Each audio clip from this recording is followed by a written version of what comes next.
They built 96 homes on my land, not by mistake, but by arrogance. I didn't stop them. I let every wall rise, every driveway pour, every family move in. Then, when they thought they'd won, I walked into court, pulled out my grandfather's deed, and watched their empire collapse. My name's Dakota Flint, 47 years old, divorced, 2 kids, a Silverado that burns more oil than it should. I'm not special. Just a working man who inherited 47 acres of Colorado forest from my grandfather, William Flint. A man who measured life in honesty, not dollars. He bought that land in 1971, paid $8,000 in cash, carried the deed home like treasure. When he died, he left it to me with a single note folded inside the papers. Don't let the bastards take what's yours. I meant to honor that, but life happened, long hours, tuition bills, exhaustion. For 3 years, I never visited the property. Still, every April, I paid the taxes online, same day, same minute, like ritual. Then, last summer, I decided to visit, scatter his ashes, see the pine trees again. I packed coffee, grabbed his old map, and drove out before sunrise. The road looked the same until it didn't. What used to be forest had turned into pavement. I didn't know it yet, but I was about to step into the biggest fight of my life. When I turned off Highway 36, I expected dirt roads and silence. Instead, I found streetlights, manicured lawns, and a stone sign that read Ridgeline Heights, a Whitmore community. I slowed down, thinking I'd missed a turn. But my GPS blinked the same coordinates, my grandfather's land. There were driveways where my favorite trees used to be, families unloading furniture, kids riding bikes, 96 new houses, each worth nearly $500,000.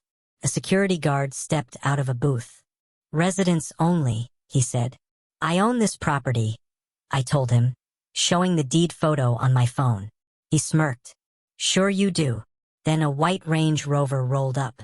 Out stepped Cassandra Whitmore, mid-50s, linen suit, diamond watch, the kind of person who never hears the word no. Problem, Ray? She asked the guard, not even looking at me. This man says he owns the development. Finally she turned, scanning me head to toe like I was a bug. Sweetheart, if you're looking for construction work, we're full. I'm not looking for work, I said. This is my land. She smiled sharp, practiced. Not anymore. It was abandoned. Adverse possession. You can Google it. Then she took a photo of my license plate. People like you don't win against people like us. That line burned in my head all the way home. I spent that night at my kitchen table surrounded by boxes of my grandfather's records. The 1971 deed, property maps, 47 years of tax receipts that smelled like old tobacco. Every payment was proof. Every date was a nail in their coffin. Then, 2 days later, I got a letter. Certified mail. Whitmore Development, LLC. Inside was a nuisance settlement. $15,000 if I'd sign a quitclaim deed. Translation: give up everything. I stared at that number, then at the folder of documents. The land was worth over $4 million. My grandfather's voice echoed, don't let the bastards take it. So I didn't. I searched online for property lawyers and found one name repeated over and over. Lydia Chun. She'd beaten developers twice her size and once made a railroad company pay for every inch they stole. When I called her office, her assistant said consultations were $500. I paid with my last credit card. I didn't know how I'd afford more, but I knew this. I wasn't walking away. Lydia's office smelled like leather and lemon polish, expensive and deliberate. She listened while I explained everything. The land, Cassandra, the letter. When I finished, she didn't speak right away. She just said, show me your tax receipts. I slid the folder across. She flipped through each page, eyes narrowing with interest. You've been paying property taxes every year? Never missed one. Her lips curved slightly. Then their adverse possession claim is dead on arrival. But here's the part where you're going to think I'm crazy. I waited. Let them finish, she said. What? Let them finish building. Every house, every sale, every pool. Because once they're done, they've committed full-scale fraud, selling property they don't own. Then we'll own them. I stared. You want me to watch them build on my land? Exactly. Don't interfere. Don't post online. Just document everything. It was cold, ruthless, brilliant. That night I lay awake thinking of Grandpa. He'd fought wolves and logging companies in his day. He'd have loved Lydia's plan.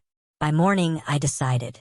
If Cassandra wanted to build her dream neighborhood, I'd let her.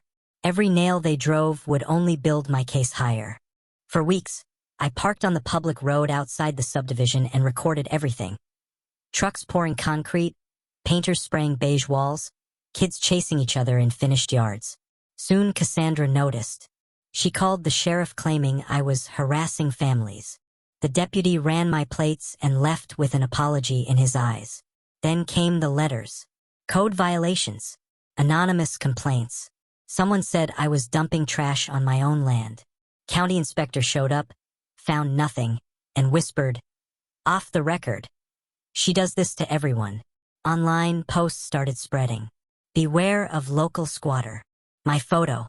My truck. Friends stopped calling. My boss put me on leave to avoid bad optics. Cassandra's smear campaign was working. But Lydia told me, "Good. Every fake complaint, every post. It's proof they know you're the owner." So I kept quiet, filmed everything, saved every screenshot. At night, I'd drive home exhausted, wondering if this was worth it.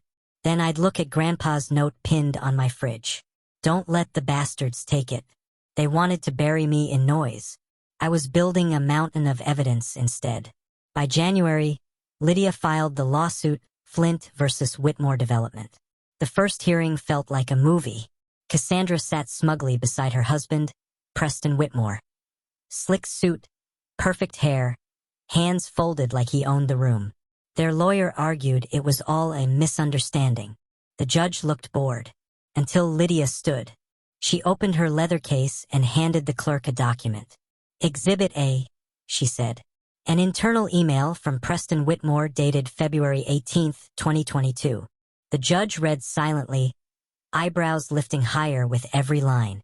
It said, "Flint still pays taxes. Claim won't hold. But if we move fast and start selling, we can bury him in legal fees." The room went silent. Cassandra's face drained of color. "Your Honor," Lydia said calmly, "this proves intent to defraud." The judge slammed the motion to dismiss. Denied. Trial date set. Then she turned to Cassandra. "One more stunt online, and I'll hold you in contempt."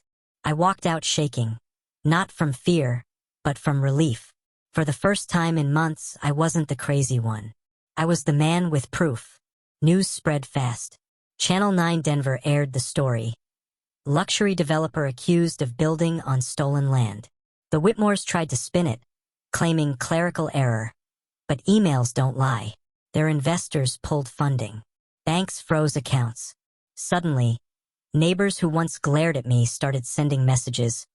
"We believe you now." My boss reinstated me. My kids stopped apologizing for my name. For the first time in months, I slept through the night. Cassandra's empire crumbled in real time. Projects canceled, partners vanished, lawsuits piling up like bricks she couldn't sell. But Lydia reminded me, this isn't over. Justice isn't finished until the families are safe too. I looked at the 96 houses built on my land and thought, what happens to them now? They weren't villains. They were victims just like me. When the final verdict came, the court awarded me full title to all 47 acres, including every house. Damages, legal fees, everything. I could have sold it all, made millions. But as I stood there looking at those homes, at the families barbecuing in driveways they thought they'd lose, something shifted. They'd been tricked. Just like my grandfather once warned me people could be. So instead of eviction notices, I called a meeting. All 96 families packed the unfinished clubhouse. The air smelled of drywall dust and fear. "I'm not here to take your homes," I told them. "I'm here to give them back. The right way." Gasps. Silence. I announced the Ridgeline Heights Community Trust. Every family would own their home through it at cost, interest-free. The payments they'd already made would count in full. Tears. Applause. Grandpa's words finally made sense. Don't let the bastards take what's yours didn't mean hoard it. It meant protect what's right. They tried to steal $4 million worth of land. What they couldn't steal was proof. So if someone ever tries to take what's yours, your land, your peace, your name, don't yell. Document. Wait. Then strike with facts. Keep your receipts. All of them.